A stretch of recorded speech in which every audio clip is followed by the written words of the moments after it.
Thank you. Professor Duff will introduce the annual report from St Paddens.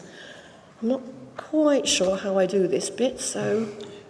I think that you ask the Archbishop to propose it, then get Jeremy to speak, then get it seconded.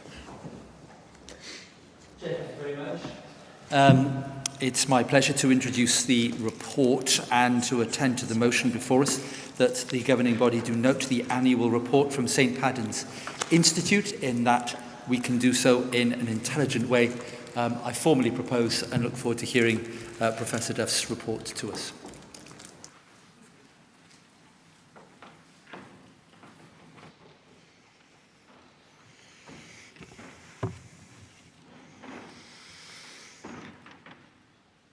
Thank you, Archbishop.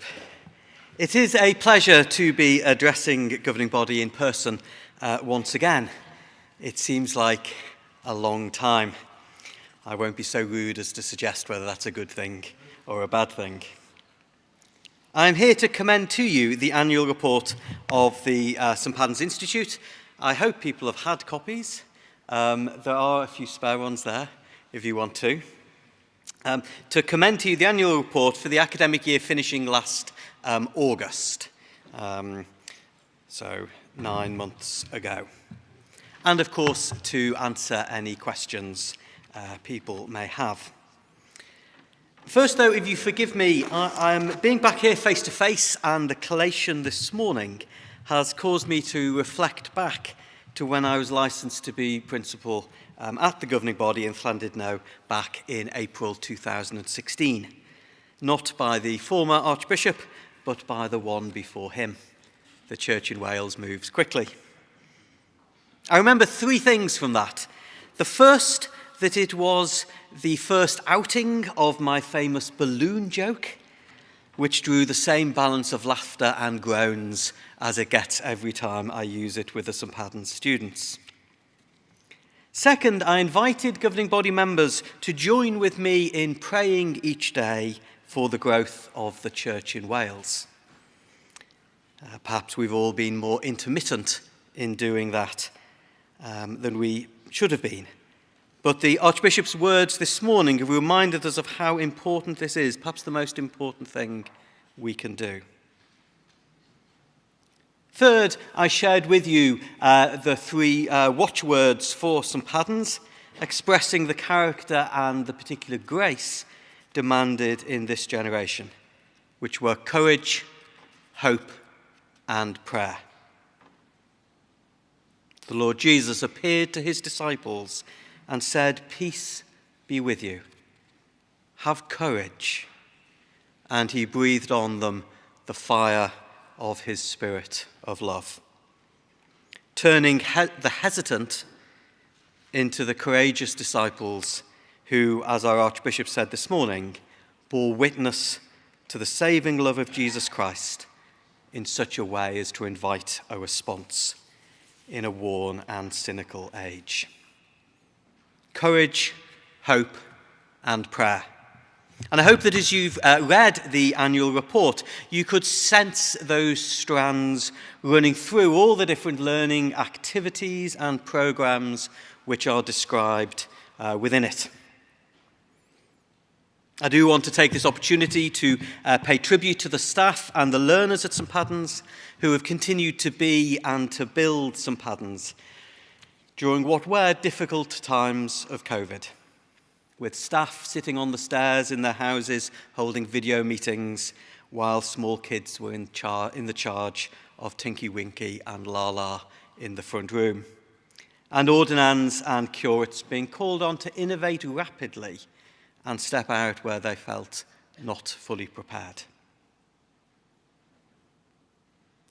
I also want to share with governing body an image which myself and the bishops have used a few times about St Paddens. We may see my first car up on the screen. My first car, a nice rusty red Fiesta, which I bought it's not actually the one, but in 1993 from a nice man in Speke on the outskirts of Liverpool. St Paddens unashamedly aims to be better than that.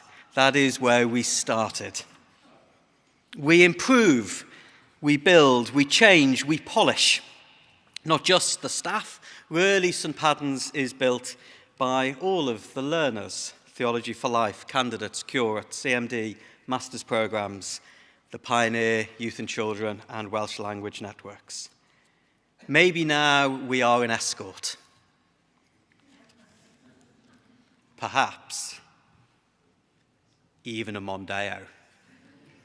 As you can see, I grew up close to the Ford factory in Liverpool. It's all Ford, whatever you buy. Maybe we even aspire to be a Ford Mustang. Or maybe that's just my midlife crisis coming fast. But the point of our car illustration is that St Padden's is that car. Myself and the staff team and the learners, we build it, we maintain it, we improve it, we polish it. But where it is to drive is for the Church in Wales, particularly guided by our bishops. St Padden's is a tool for the Church to use. The report describes what we were doing in 2020, 2021, and we were doing that because it's what the Church wished us to do. Some of it is long-term. If you're like me, you don't really know what happens under an engine of the car, and you want to think about where do you drive it and what does it look like, but you're pleased that someone is attending to what's going on under the bonnet. So some things that St Padden's does is stuff I attend to under the bonnet, but overall St Padden's is a vehicle for the Church in Wales. Over the last months, we've been working with the bishops to renew the strategic direction for St Padden's, the contribution that the Institute can make to this new season in the Church and the nation, ensuring that mission and ministry sit together at the heart of the Institute, the faith once received, proclaimed afresh. As an institute, we are conscious of the faith and investment put in us by the Church. We are mindful that because growing churches and serving communities is tough, support services like St Padden's need to be top-notch. Our people deserve that. And we are excited to be able to contribute, like the scribe in Matthew 13, to contribute the new and the old as the Church faces the challenges of today. The one thing I didn't know 6 years ago, which I do now and rejoice at, is that we don't do division. We don't do division. New and old, different streams and practices, different dioceses, can hold together well in the Church in Wales as we are united with one purpose. So, 2022 and beyond, I and the staff are keeping upgrading the car. I have that Mustang in my sights. And we're delighted to drive in the renewed directions emerging in our renewing church. Thank you.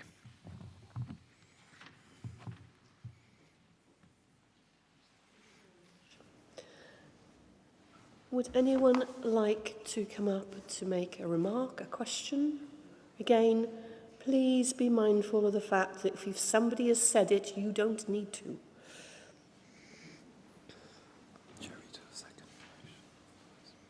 Oh, apologies. Bishop Cherry, would you kindly... Second. Ah, there you are. I was rather hoping you'd forgotten, Chair. I was looking for you over there. For some bizarre reason. Chair, Your Grace, members of Governing Body, I'm pleased to have been asked to second this motion and to invite Governing Body to note this report, and to do so with some gratitude and enthusiasm. A quick look through the report's contents will confirm that much was achieved in what has arguably been the most challenging 12 months of St Padden's history. Whilst the first lockdown was immensely difficult for reasons we know all too well, It was the following autumn and winter, the subsequent lockdowns, and the feeling in early 2021 that this was just going to go on and on and on that many people found most challenging. It is therefore entirely fitting that we pay tribute to the principal and his staff for what was achieved in that academic year. The contents in the report speak for themselves, and I hope that you've had a chance to look at them. I'd like to draw your particular attention just to a few areas, and firstly some statistics. It's good to see that a majority of those training for ministry are female.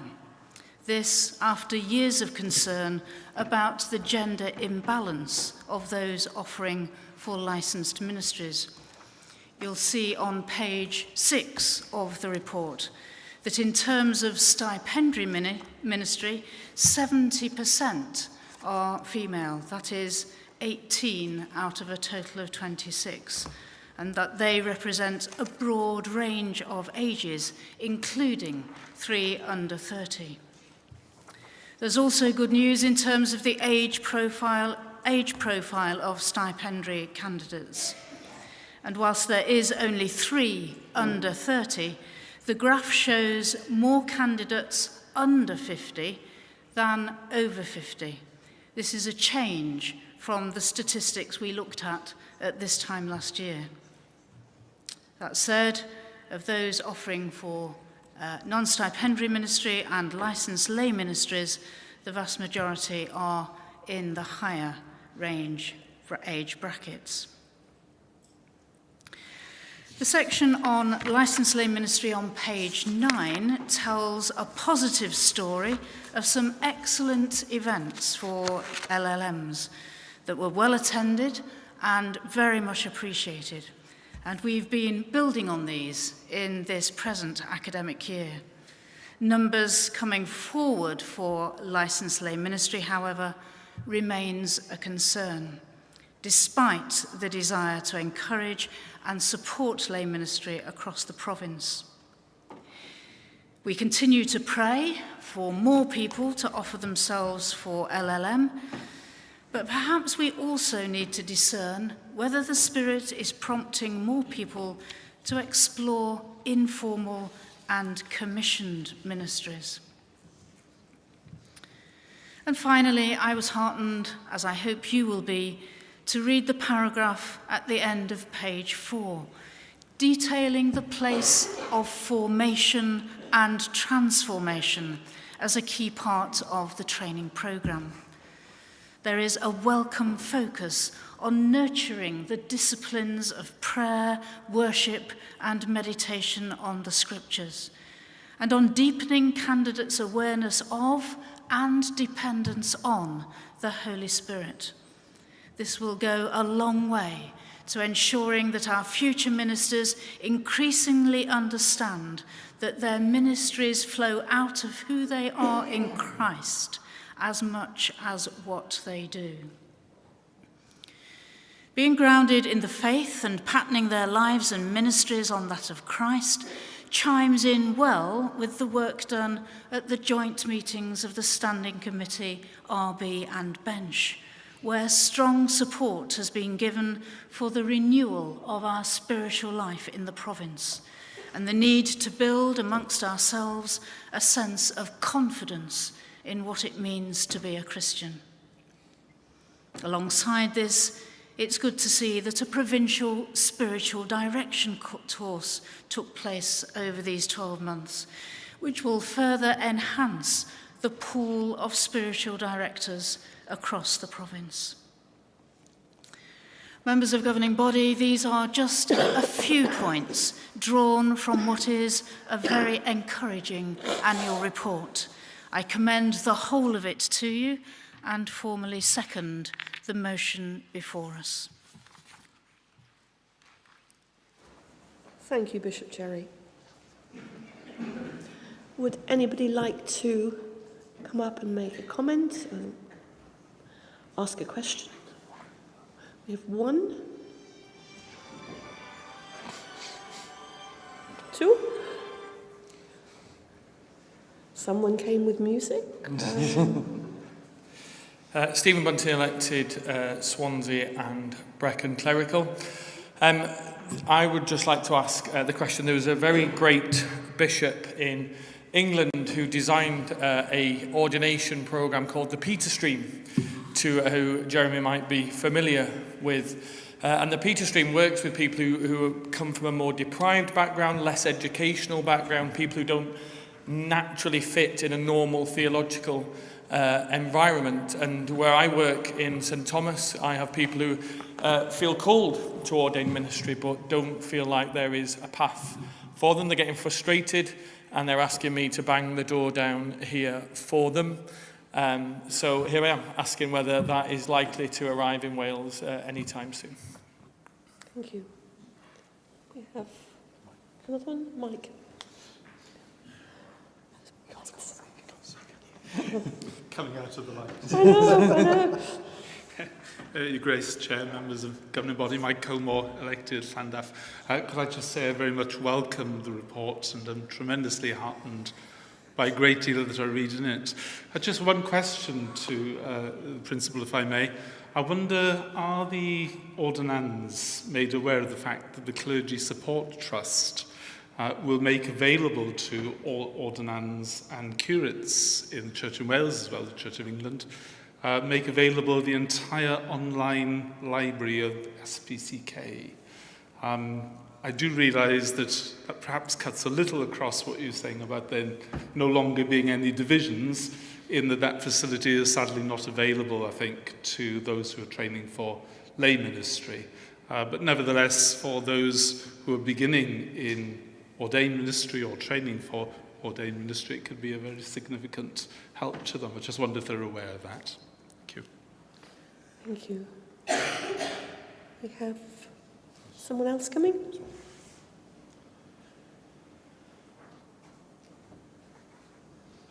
Sorry, don't run. Susan Fogarty, lay licensed minister, Bangor Diocese. Really interesting looking at this graph on page 7 and that great band of green of lay licensed ministers in 2021. Ordinarily, people don't want to be considered as a statistic, but I am one of those statistics and very happy to be so as well. Because you can see there the numbers go from 20 to just over 40. And so the graph as a whole looks really impressive. Numbers are up. But thanks to the Archbishop, was then Bishop of Bangor, with the licensing programme that we were fast-tracked to, there were 15 of us from Bangor Diocese, and that has obviously kept the graph, the top line of the graph has stayed high. Without those 15 people from Bangor, and I dare say there were others from other dioceses as well, that would look like a pretty poor performance in terms of numbers.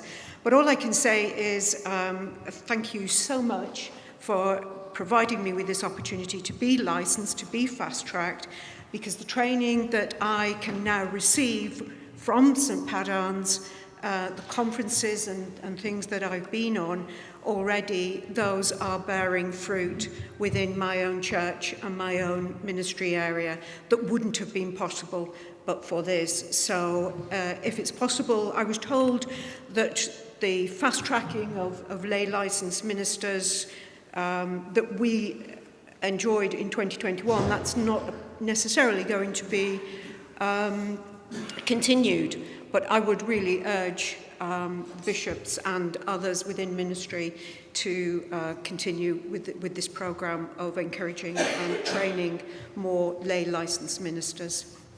Thank you very much. Thank you. Richard. Thank you. Richard Wood, elected Bangor. It's always very good to hear from people who are in training for something, what their thoughts and feelings are about the organisation they're about to go into, or the leadership they're about to offer within an organisation. So a question, Jeremy, to you or to others, if possible, and if you don't know the answer, I can ask you to find out for the next time you're here. Of all those in training with St Padans, what would your sense be of what they would like to say to governing body and to the Church in Wales about the future they're about to head into? Thank you. Thank you. Have anyone else who would like to dash to the front? No? In which... Oh, yes.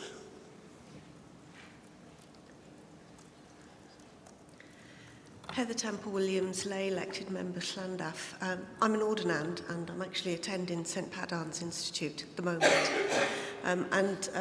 One plea, Jeremy, can I be late for my Christology seminar tomorrow evening if I've been here? It's partly in answer to the last question, what do we want to say to governing body? I think we want to say, I know you've all been there, or, you know, all the people who are actually in ministry. It's been really hard the last couple of years. It's been hard for everyone, I know that. But it's been particularly hard for people in training who are trying to become part of a community. I only met most of them in person last summer. There are few opportunities for us to meet.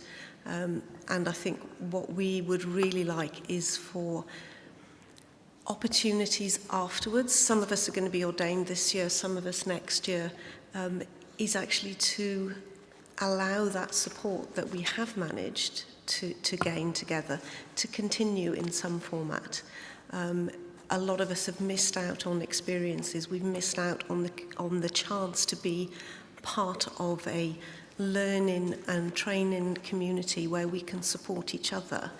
St Padans has done a brilliant job, and this is no criticism, it's just the fact that we've not had that opportunity. And, you know, some of us are feeling vulnerable, some of us are feeling lonely, and it's actually how we can best support each other, and through the church and maybe ongoing through St Padans, how we can continue to nurture each other as we go into whatever form of ministry we're being trained for. Thank you. In which case, can I ask Professor Duff to respond?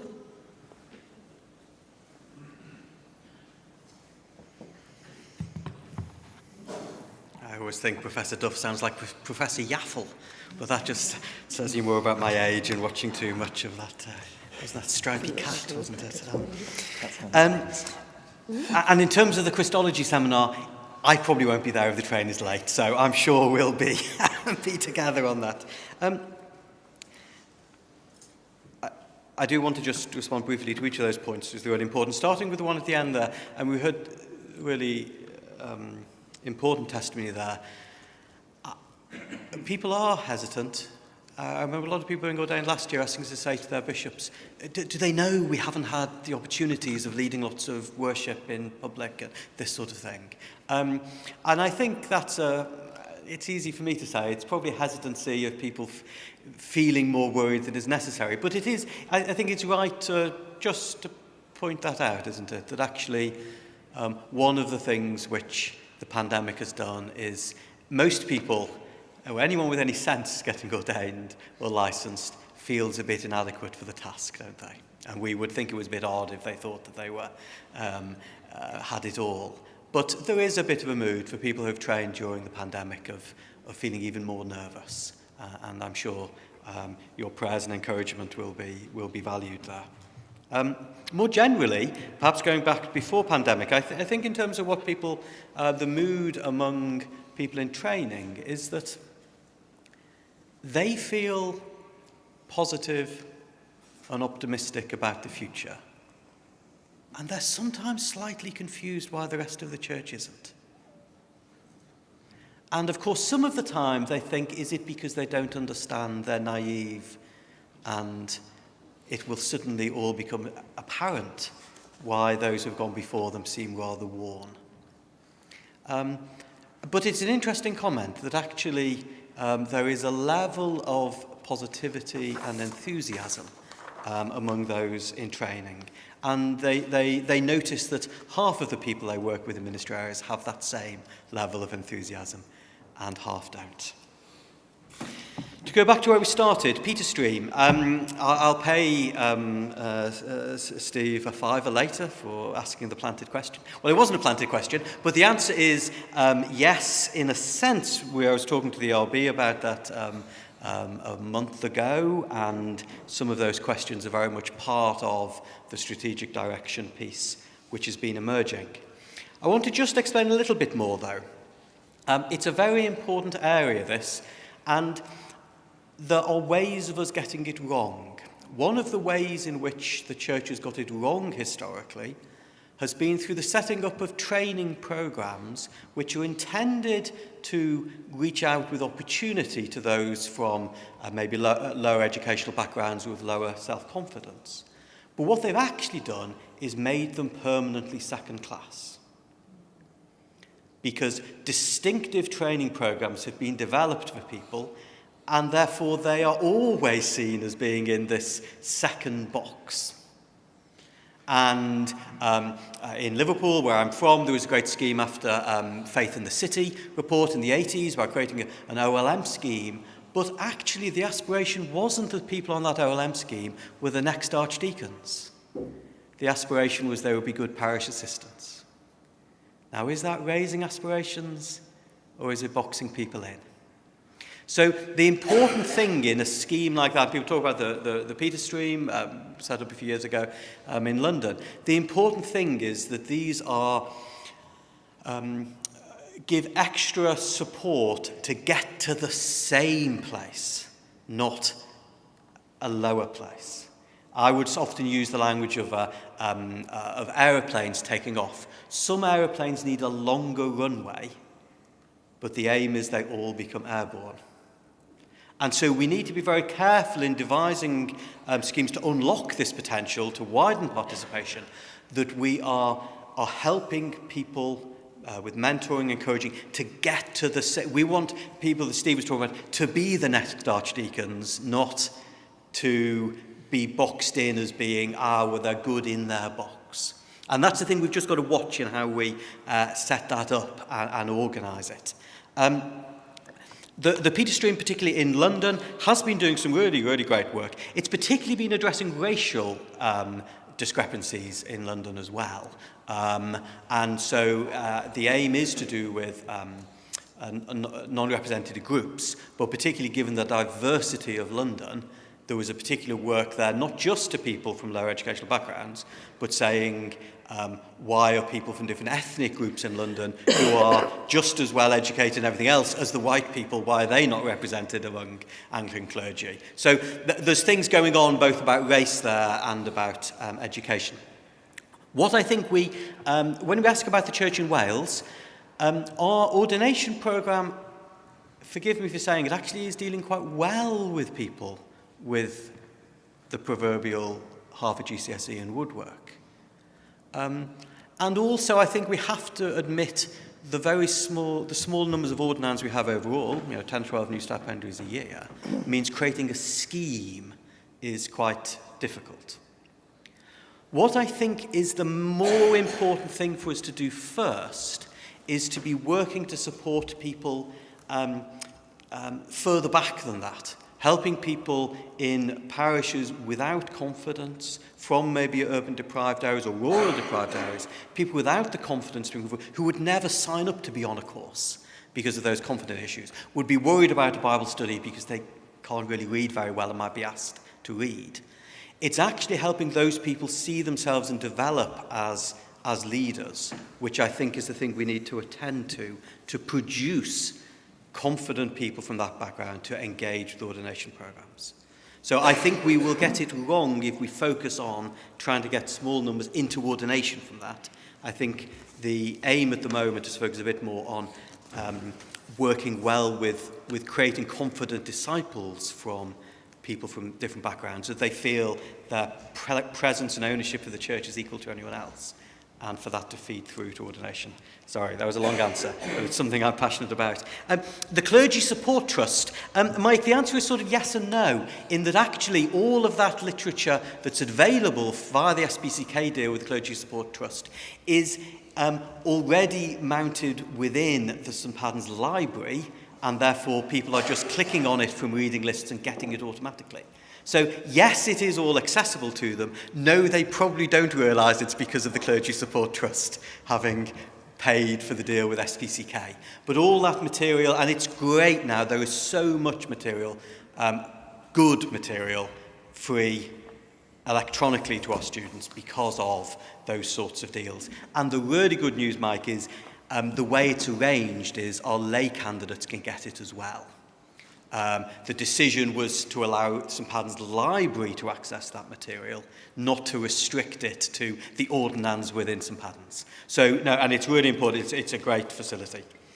In terms of the licensed lay ministry and the comment about the great move that Bangor made there, a quick explanation of, I think, the challenge. Bishop Cherry referred to it. The church has sort of bounced between two poles, I think, with licensed lay ministry a bit. There was a great move a decade or so ago to say licensed lay ministry should be equivalent to ordained ministry. Our licensed lay ministers should be equally prepared and educated. Our readers need to be able to preach the gospel as well as our priests. And so there was a real move to dignifying and investing in licensed lay ministry, and it not being second-rate to ordained ministry. What that did end up doing, though, is creating a sort of, well, in one sense, making the training quite extensive for it, and the process is quite extensive for it. And I hear, it's not my decision of these things, but I hear, and I think we all hear, the sense of maybe that pendulum has swung too far the other way. But just to mention to people, that's part of what's happened, is the attempt over the last decade or two to make sure licensed lay ministry wasn't seen as second class has perhaps ended up making it not seem accessible and a good pipeline for people. So it's really interesting what Bangor did in terms of taking people who were already exercising and often had done for a decade important ministries and licensing them. I think, as Bishop Cherry mentioned, that she highlighted the figures are a little concerning there. I think, again, though, the way for us solving that is not to fixate about getting an extra 5 licensed lay ministers a year. The way of solving it is to invest in lay discipleship more generally. Growing in faith, growing in numbers, growing in prayer. To invest in that and trust that if we get our structures right, in 5 years' time, we have a renewal and bubbling through of people. I think sometimes if we end up focusing on those being ordained, those entering licensed lay ministry, we get it wrong. We need to attend to what's going on underneath and trust that will feed through. I think that's my bit. I think that even the red light has stopped now. I've been going so long. Thank you. Stuff. Right, we now move to the vote. And the vote is that we accept and we note the report from St Padden's. If I can ask you to wave your cards. Thank you. Thank you. Any against? Do we have any against?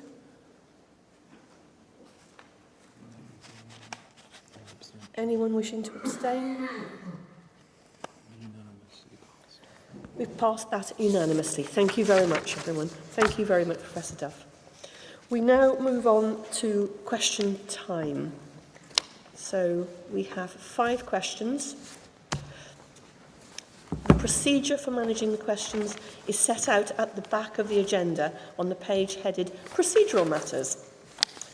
The current practice is that the questioner may make a brief comment after hearing the answer delivered, or ask one supplementary question only. So that's an either or, not both. The questions will not be read out. So can we have the first question, which is from Mr. Hugh Marshall, and the Provincial Secretary, Simon, will respond. Thank you. Firstly, thank you very much for this question. I'm grateful for it. The first part of this question talks about practical tasks, and of course many of those practical tasks are carried out by volunteers.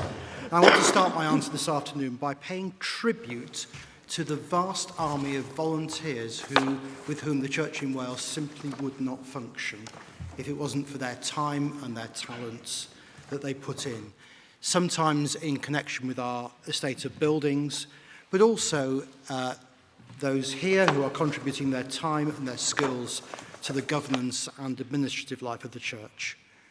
We all owe them, all of them, a huge thank you and a debt of gratitude.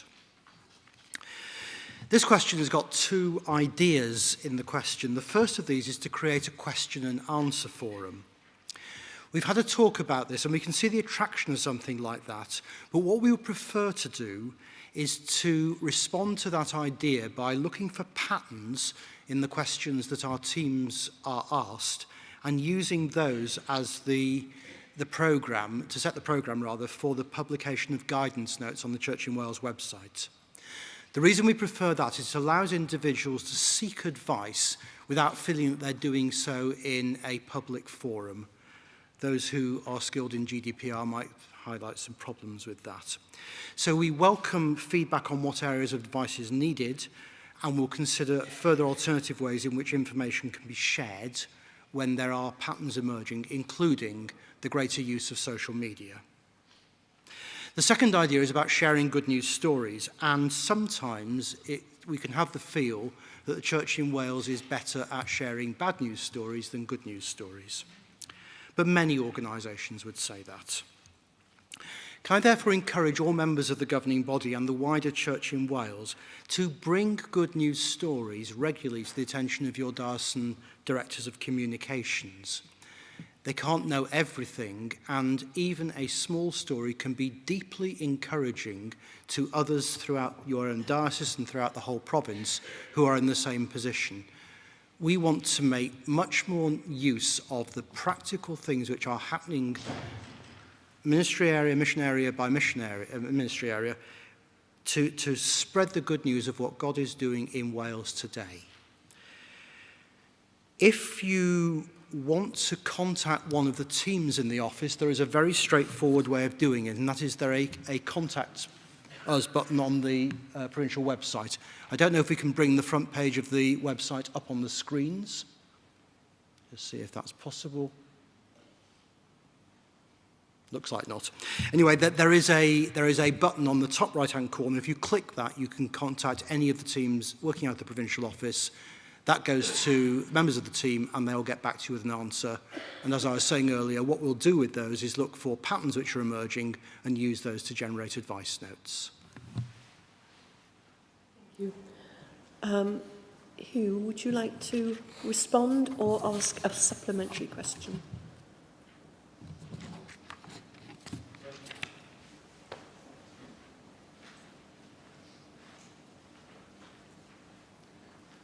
I'd actually, of course, like to do both, but I'm not allowed to. Not allowed, no.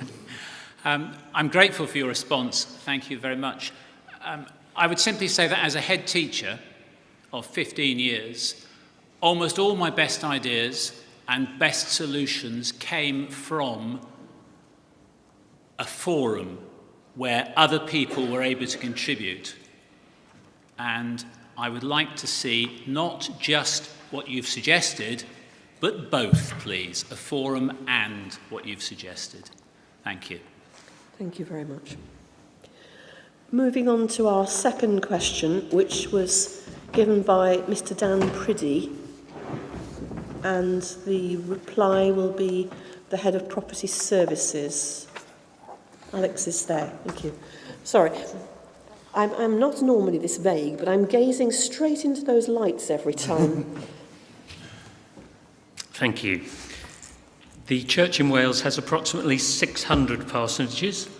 distributed across all the 6 dioceses, with the Diocese of Llandaff having the highest proportion, 23%, and the Diocese of Bangor the lowest, 10%.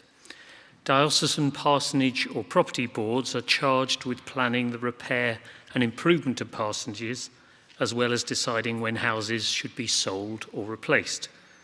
Sale proceeds are ring-fenced for the purchase of new houses or the improvement of existing ones. Parsonages tend to be large functional family homes with a typical average size of 191 square metres. Most were constructed during the 20th century, 72%, or the post-2001 period, 16.8%, with those built latterly benefiting from higher energy efficiency standards at the time of construction. All that's by way of background to explain this question. Our parsonages now have energy performance certificates, which give us a benchmark of energy performance. The collective parsonage profile is very similar to that of the national housing stock, according to Welsh Government. On average, only a quarter of the parsonages are rated EPC C or above, although there is quite wide disparity between dioceses. In the Diocese of Bangor, only a fifth of parsonages are rated C or above, while in the Diocese of St David's, almost 40% of the parsonages are rated EPC or above. Some parsonages do have renewable energy sources, but the numbers are very low. Across the province, there are 16 houses with solar panels, renewable heating systems, or all-electric heating. We include that because, of course, electricity can be purchased and sourced renewably. That represents 3% of our parsonages.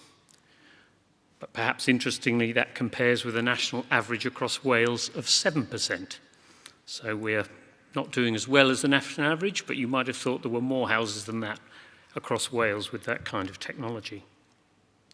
The representative body is promoting a target to diocesan parsonage and property boards to bring all houses to EPC level C within 5 years. That will not be easy, but will be achieved by both targeted investment and planned replacement. Many of our houses are difficult to make more efficient, but are in the right place for mission and ministry. Whilst many could be sold and replaced, this process does take time as it needs to fit in with clergy occupations and market availability. Getting the right house in the right place at the right time is much easier said than done. The representative body is also currently reviewing all of the bishops' houses to develop a clear plan for energy efficiency in the years ahead. This is likely to include renewable heating installations. The second part of the question related to energy sourcing from Russia. Now, the choice of energy supplier is made by each local ministry, area council, occupier, or other trustee body. We do not know at provincial level which suppliers are used and where the gas or oil comes from. The UK, according to the UK government, is not reliant on Russian energy, with UK continental shelf and Norway suppliers dominating our market. Inevitably, we are all exposed to Russian gas, more generally, as it is in the mix of gas supplies. What comes through your gas line doesn't come from one country. And we are not aware, however, we are not aware of any of the big energy suppliers not being exposed in some way to Russian gas suppliers. We are aware of one case where a local church had previously chosen the specifically Russian company Gazprom for its supply, and we've tried to help them get out of that contract. But getting out of energy supply contracts is not easy, especially on fixed terms. Might be a trite thing to say, but we can all reduce our exposure to Russian gas by reducing our use of energy. It's worth noting also that the representative body of the Church in Wales has divested from thermal coal in 2016 and all fossil fuel investments prior, as it turns out, to Russia's invasion of Ukraine. Thank you. Alex. Dan, would you like to respond or ask a supplementary question? Not here. Right, okay. And no one to speak for him. But, okay, thank you very much. Moving on to the next one, the question is from the Very Reverend Ian Black, and Tim Llewellyn will be responding. Thank you.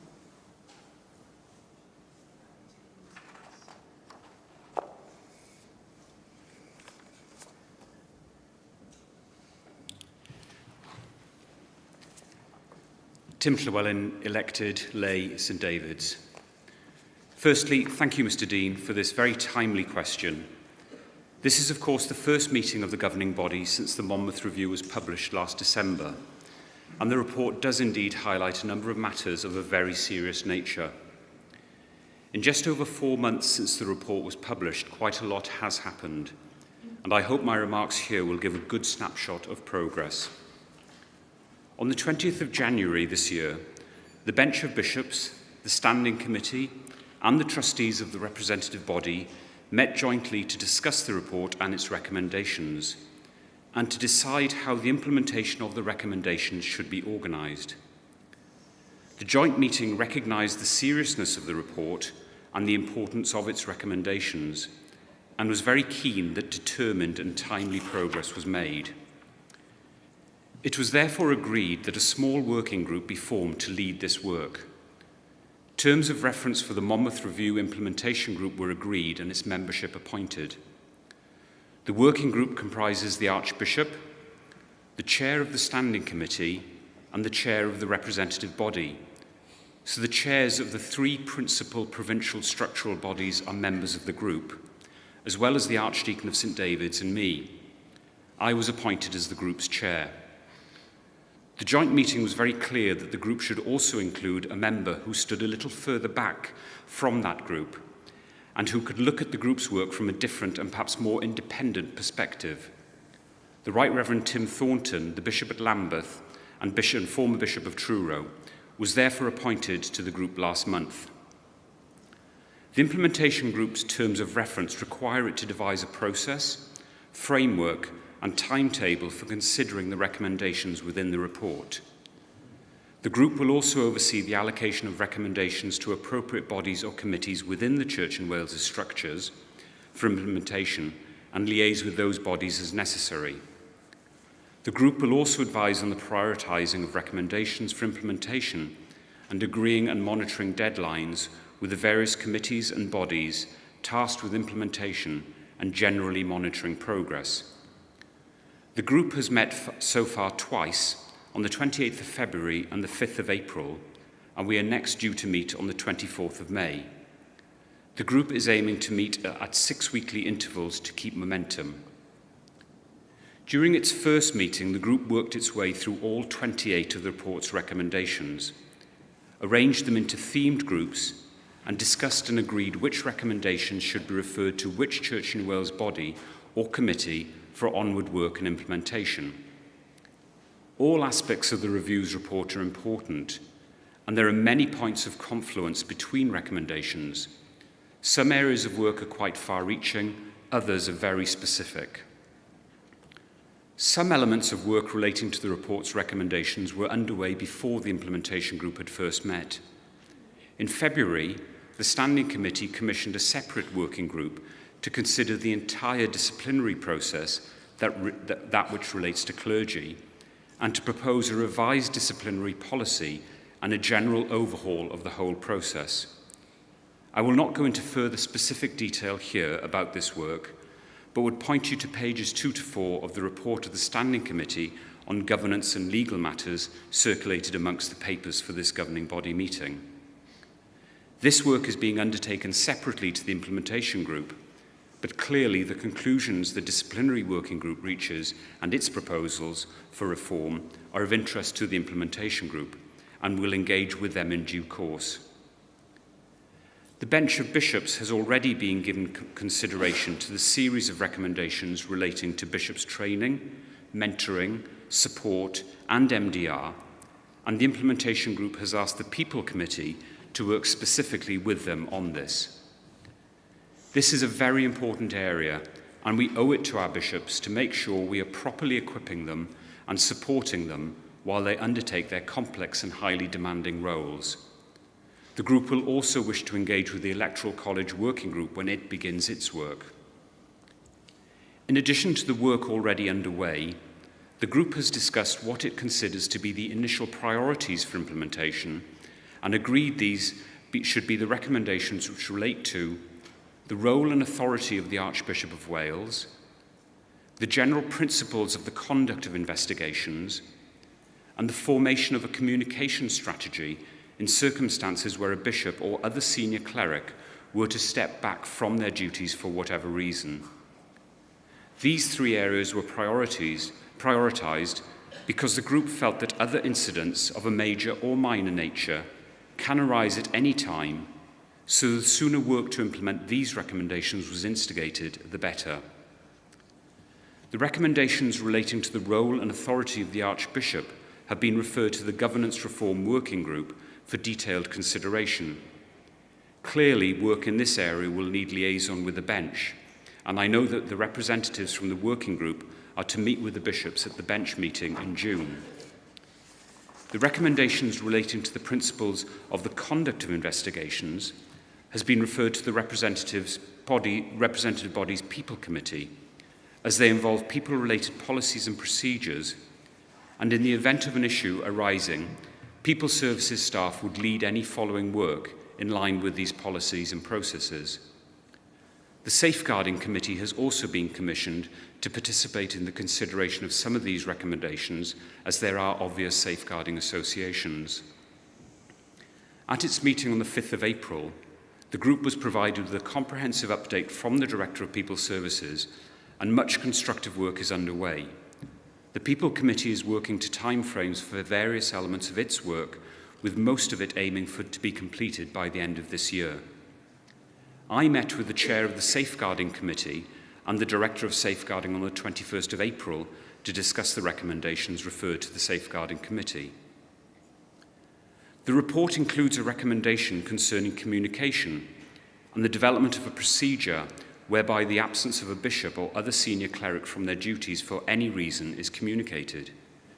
Clearly, this is an important area and aims to avoid an information vacuum developing in circumstances of a protracted absence. The implementation group will be joined by the Head of Communications and Technology at its meeting in May to discuss this in detail. The final matter I want to talk about is that of culture.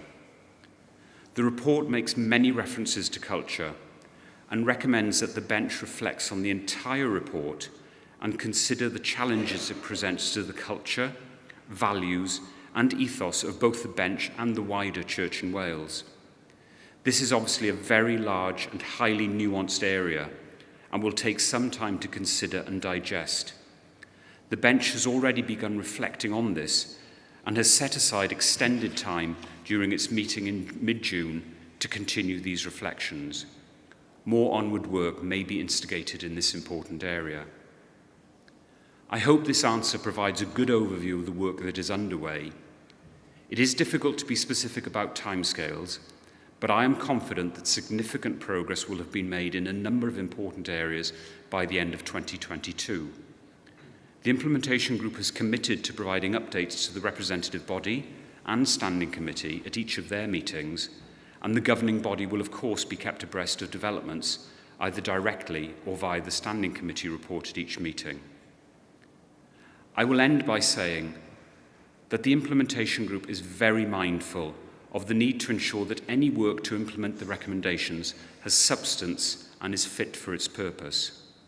This is not an exercise in ticking recommendations off a list, but a process of genuine change and improvement to ensure the shortcomings in culture, policies, structural arrangements and procedures which facilitated such a tragedy, to use the word used in the report's opening line, are properly rectified so such an unhappy tale is not repeated. Thank you. Thank you very much.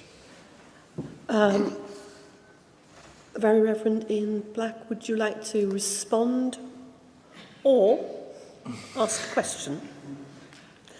Just a very brief response. Thank you very much for what was a very full response to my question, and I'm very grateful to you for that, and I'm sure the governing body is as well. The reason for asking the question was missional, and the implications for mission of the review. Many people, the reality is, will be completely untouched by the report because they don't take an interest in what goes on. But the reality is that it does form part of a background of background noise, and that creates an impression which, when bad things happen and when things go wrong, they need to be dealt with effectively and transparently. And this is about our mission. It is about our integrity, so that, as the Archbishop said at the beginning in his inspirational opening address, our words and our actions match with a spirit of discipleship and proclamation of the gospel of Jesus Christ. So I'm very grateful for the response that we've received. Thank you. We now move on to question number 4, which was asked by the Reverend Dr. Jonathan Wright, and the Archbishop will respond. Thank you, Chair. Andrew, Archbishop of Wales. Jonathan, thank you for your question. The bench certainly agrees that the Church in Wales needs to have a shared strategic vision for its ministry going forward, but not just its ministry, its strategy for mission, its evangelism and church growth as well. Over the past year, the bench has been doing concentrated work on developing a strategic vision and is in the final stages of forming a 10-year plan. I spoke about this, of course, extensively in my presidential address. Our work has been centred very much on providing a clear direction around which financial, ministerial and missional decisions can be made. The bench is not minded to commission a new review to provide a shared strategic vision, quite as you suggest. Work with a similar purpose was done last year. The governing body will remember the Joint Strategy Working Group, convened by Bishop Gregory, drew on the energy and ideas generated at 2 previous joint meetings of the bench, the Standing Committee and the representative body, and made really good and helpful progress in giving structured thought to the concept of vision, but also about values, purpose, ambitions and goals, which created the ground on which the joint meeting in October could have a more focused vision-related discussion, and that in turn allowed the bishops to give this additional focused thought in recent months. Orienting the Church in Wales for mission, for evangelism and for growth is the bench's priority, and being clear in our purpose, our values, our ambition and our goals as the basis of a vision for the future. We're a little reluctant to get immersed in discussion of vision statements or straplines because each diocese already has its own, and introducing a 7th, a provincial one, could be confusing and cut across the already established diocesan expressions. We feel rather that an articulation of our purpose and our ambition is powerful, and changing the story from one of decline to one of confidence, of joy and growth is very important. We must be proud of our history and our life as the Church in Wales, yet recognise the realities of contemporary life in Wales, particularly post-pandemic. So what do the people of Wales want from our church? How does faith matter to them? That's got to be a critical part of our planning and our resourcing. We must be ambitious in our mission and evangelism as well as in our ministry. The purpose of the 10-year plan is to give strategic direction for a medium period of time and will allow decision-making, particularly financial and ministerial decision-making, to be guided by it. I know from many conversations that a strategy to inform these decisions is strongly desired. As part of this plan, and to help make vision and strategy more tangible, the bench is working on a series of goals for the next 10 years, 2023 to 2032, which aim to engender a sense of vision and direction that can be adopted by the whole of the Church in Wales. Goals or targets are not common in the Church in Wales. The only one that I'm aware of is our target to be zero carbon neutral by 2030. But this hopefully will prove to be a galvanising presence in the life of our church. We will finalise, God willing, the 10-year plan of the next couple of months, and it's intended for there to be a discussion of it by the Standing Committee in July. So all in all, I think we are making good progress. Chair, thank you. Thank you very much. Dr. Jonathan Wright, would you like to respond or ask a supplementary question, please?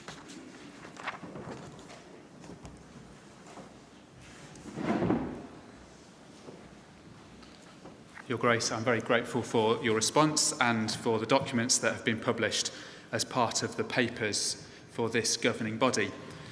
I suppose the additional comment that I would like to make is that it's notable that there is not an emphasis on creating a big tent vision within this. That there's no place within this for a wider consultation and developing developments going beyond a strategy that comes from the top down. My concern going through a process of parish strategic vision at this present time is that the basis working with an outside individual to help facilitate is it has to be a vision that's shared by all if it's to gain any traction and is to have a life-changing effect in the context of the local church. I think that reads across into the national church as well. And the key question for me that came out of your statement there was, what do the people of Wales really want from our church? And my final part of my comment would be to invite whether that can be fully and most effectively answered only by the Bench of Bishops, the Joint Strategy Working Group and the Standing Committee. Thank you. Thank you very much, Jonathan. And we come to our final question, which was asked by Sir Paul Silk, and the Bishop of St Asaph is going to respond. Thank you.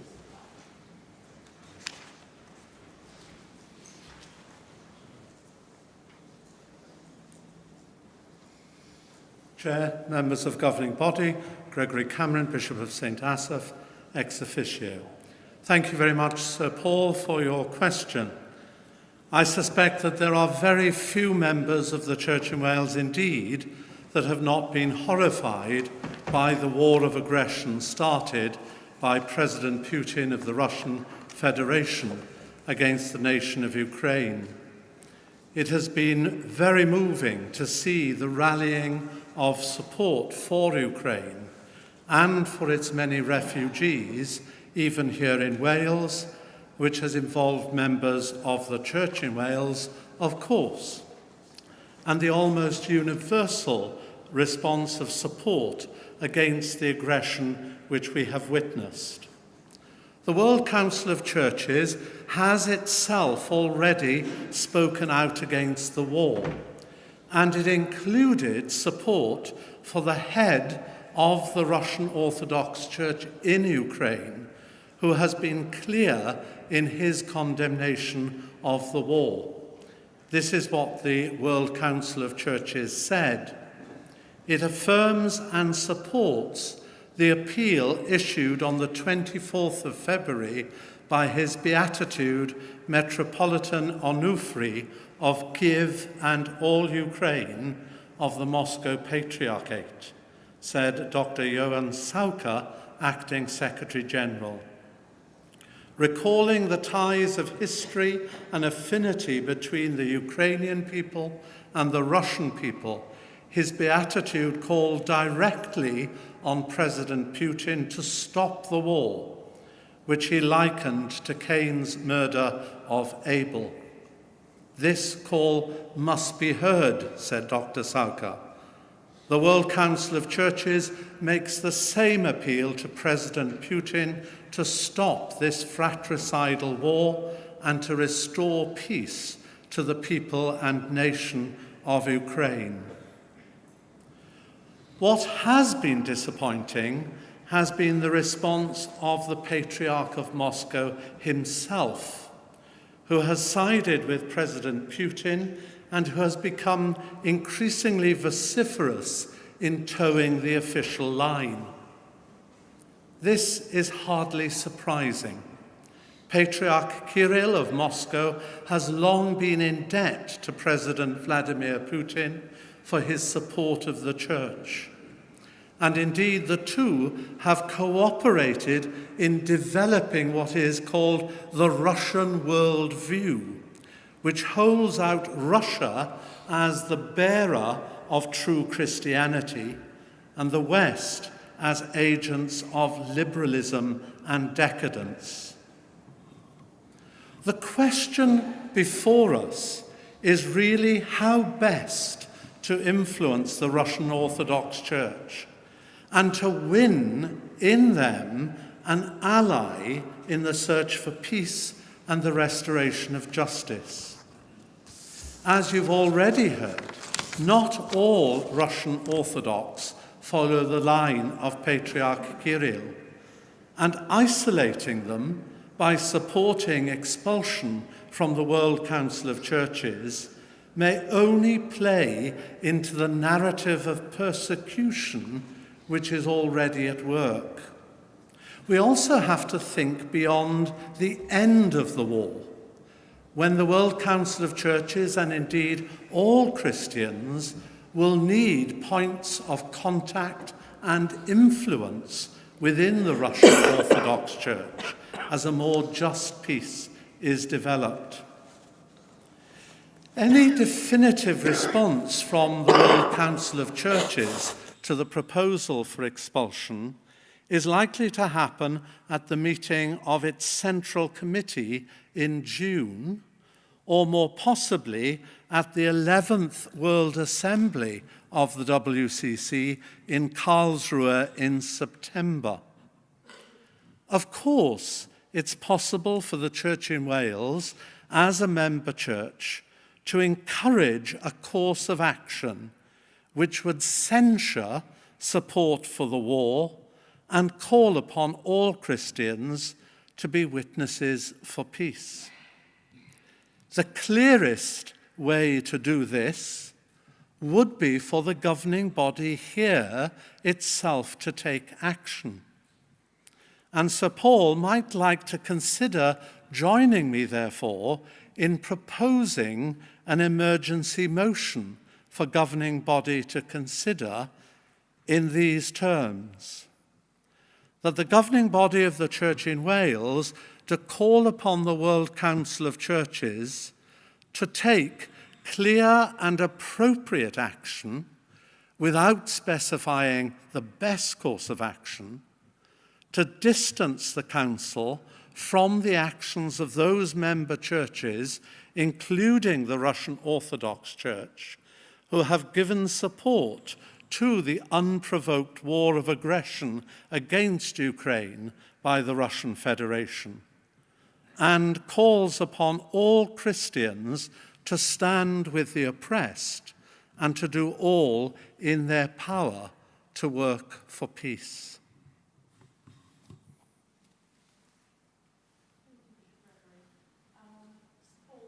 To respond or ask a question?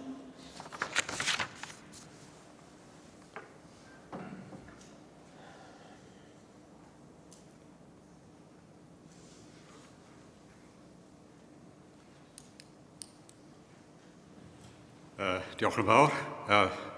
That was an excellent answer. I'm delighted with the answer, and I'd be very happy. The Bishop has been courteous enough to show me the text of the motion in advance, and I'd be delighted to add my name as the seconder of that motion tomorrow. Rhaid I ni ddangos ein cefnogaeth I bobl ar I eglwysi Ukraine. Thank you, Paul. Thank you very much. That concludes this session.